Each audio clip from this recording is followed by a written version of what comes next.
and between the Senate. And none other than the Senate President has already issued a statement about this. So I don't think you see the gravity of the statements that you have issued between both houses in Congress. Now, Mr. Celis, for the last time, please identify your source. Mr. Chairman, may I be allowed to answer? Mr. Chair, this is the fourth time I asked Mr. Celis this question. And every time I asked him his question, ang laki ng introduction, wala pa rin yung sagot. Pwede po ba this time, pag pinagbigyan natin siya magsalita, sabihin niya na po yung pangalan? Kasi kung mag-introduction lang kayo, tapos i-cite nyo na naman, dinisalaw ko na. Sinasabi ko na hindi namin kayang tanggapin yung SOTO law for this particular issues. And we provided the basis for that too. Sa mga binigkas yung provision, doon ko mismo hinugot ko yung argumento namin. Ngayon, kung hindi ko yung sasagot, we will not allow you anymore. Kasi nagre-request si Congressman Suarez ng kasagutan, pangalan ang kailangan niya. Okay. Mr. Chairman, magbibigay ba kayo mo ng pangalan o hindi? may I request that I be allowed to confer with my legal counsel, please? Oh, they're right beside you. They can confirm. Yeah. May I request for at least yes. a 1-minute conference with them? Please. Okay.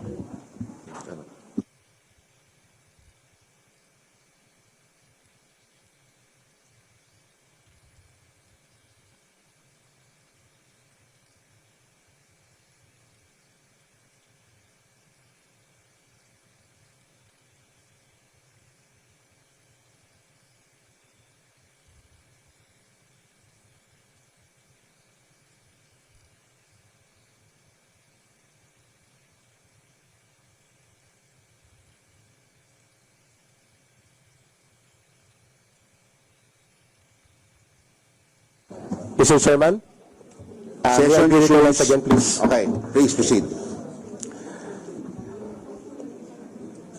In our constitutional democracy, only the courts can interpret the laws, not Congress. Okay.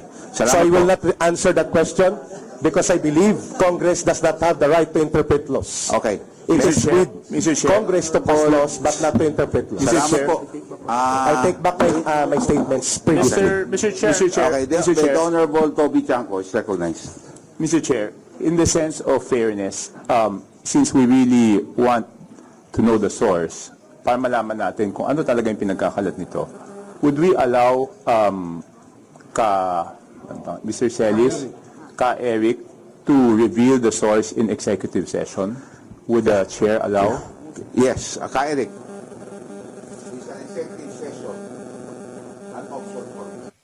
It's an executive session, an option for you. There's a suggestion by the Honorable Toby Chanco of Navotas na kung ayaw niyo po sabihin sa harap ng camera at sa publiko, okay lang ba, executive session? We will call for executive session now. Para lahat ho ng options ay binigay na po namin sa inyo. Eric. That would be very dangerous for other media practitioners present here because it will create a very dangerous and negative precedence on the protection of source provided by law. I will refuse still. Your Honor, due to Salamat respect. po. Mr. Chair, Po tayo. The Honorable Toby Chanco is still recognized for a follow-up question. No, I just wanted to manifest that the reason that we're suggesting an executive session is to show na tayo naman, hindi naman tayo na binibigyan natin siya ng pagkakataon na i-reveal. Kung talagang gusto niya pangalagaan, at least an executive session. But it seems ayaw niya pa rin po, Mr. Chair. Mr. Chair, it is very clear that Mr. Celis does not want to answer the question to reveal the source, whether in this inquiry or in executive session. So therefore, Mr. Chair, under Section 11, the power to contempt, letter E, grounds for contempt is for a resource person refusal to answer any relevant inquiry. Actually, Mr. Chair, Mr. Celis has already violated two provisions of Section 11. The first one, acting in a disrespectful manner, and the second one, which is very more important rather, is his refusal to answer the question in a relevant inquiry. On this note, Mr. Chair, I move to contempt, to cite for contempt Mr. Celis for on these two grounds under Section 11. So move, Mr. Chair. There's a motion. Second the motion.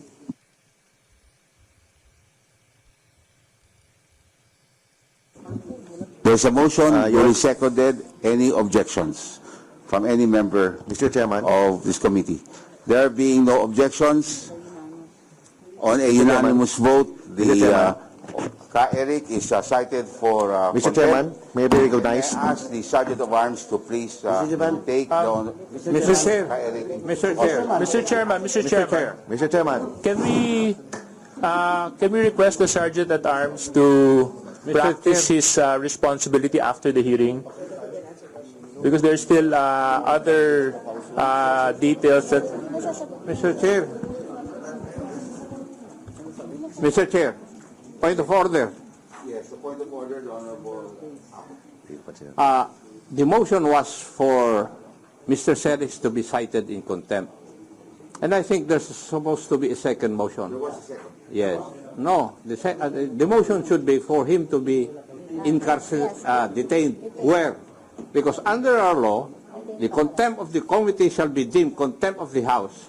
The person cited in this section may, upon order of the committee, be detained in such place as the chairperson or acting chairperson may designate. In other words, we have to decide where to detain him and for how long, Mr. Chair. That's supposed to be the second motion. Mr. Chair, I believe with regards to the duration, it will be up to this committee to decide, and of course, to Mr. Celis, kung kailan po niya sasagutin yung tanong natin, and then maybe we could lift the contempt. But as long as hindi pa niya sinasagot yung tanong natin, the contempt will remain. Mr. Chairman, final statement before niyo po ako ikulong. Mr. Chair, I move for Can I have a final a... statement, please? Before po ako magpapakulong, I request the committee. Mr. Chair. Mr. Chair. Mr. Chair. Thank you, Mr. Chair. In an earlier motion, Mr. Chair, we have already approved to cite for contempt Mr. Celis. On this note, Mr. Chair, I move to detain him in the premises of Congress as per our rules on Section 11. So move, Mr. Chair. There's a motion. Duly seconded. The chair's objection. The motion of the Honorable okay? Mr. Chairman, sir. Mr. Chairman, honorable members of the committee may be given 1 minute, please. Chairman, in relation to the motion, Oh. can I have... Because it is required The to Honorable respond the Paduano, voto. the Honorable Paduano is recognized. Mr. Chairman, ang ano lang, point of inquiry lang, kasi we are not allowed to have a detention for indefinite period of time. So we have to establish how long. And the lifting of such detention will depend on the members of this committee, of course, with the cooperation of the person in contempt. So we have to establish how long, because we are not allowed to detain indefinite based on so many jurisprudence, Mr. Chairman. Mr. Chair. Mr. Chair.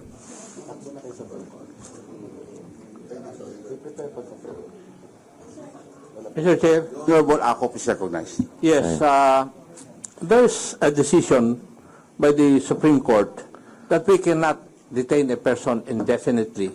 And therefore, may I move that we come up with a definite period for detention insofar as Mr. Celis is concerned. for violation of paragraph C of section 11 of the rules. Hindi, ang nakalagay doon, 10 days na, oh. 10 days. 10 days na nakalagay. 10 days lang. 10 days today. The Honorable Ako, Di ko would you like to make a motion? May I move that Mr. Celis be detained for being cited in contempt for violation of Section 11, Paragraph C, refusal to answer any relevant inquiry by the members of this committee for a period of 30 days. Mr. Chairman? Hindi ko pa sila. He will go on break on December 30 unless he files a motion for reconsideration. We have done this in the different committees already. in this Mr. Chair, Congress. There's a motion.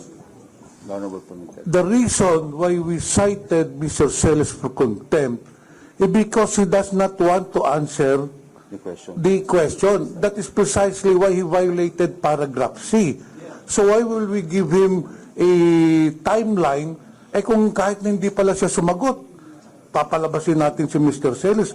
The reason why we cited him for contempt, gusto nga natin nasagutin niya yung relevant inquiry natin, nasagutin niya kung sino yung source niya. So I believe that we should not give a timeline, Mr. Chair. After Mr. Chairman, citing Mr. Chairman. the jurisprudence, Mr. Chair, I submit to the wisdom of this committee. Mr. Chairman,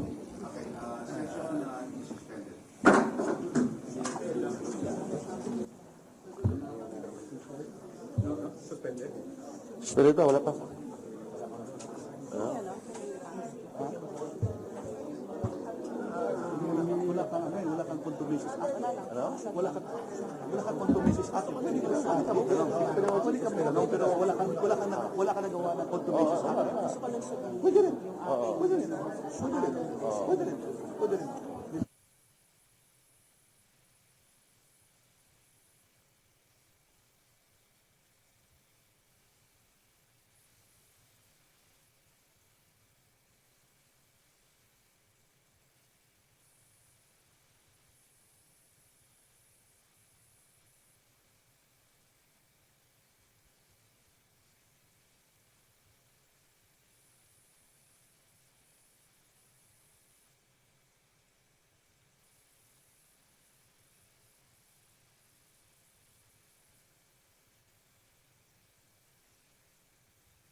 Session resumes.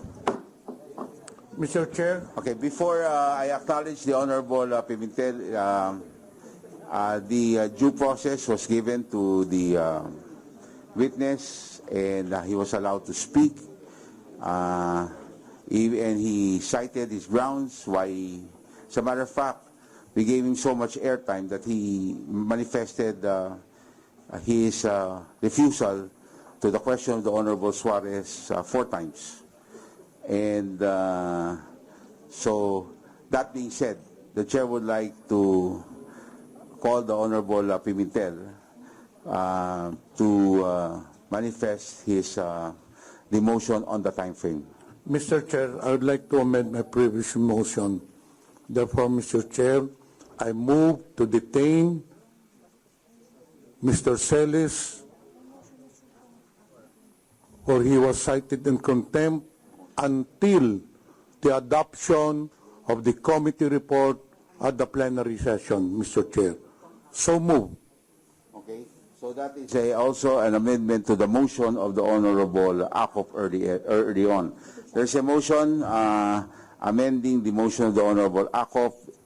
Any second? Seconded? The chair hearing no objection.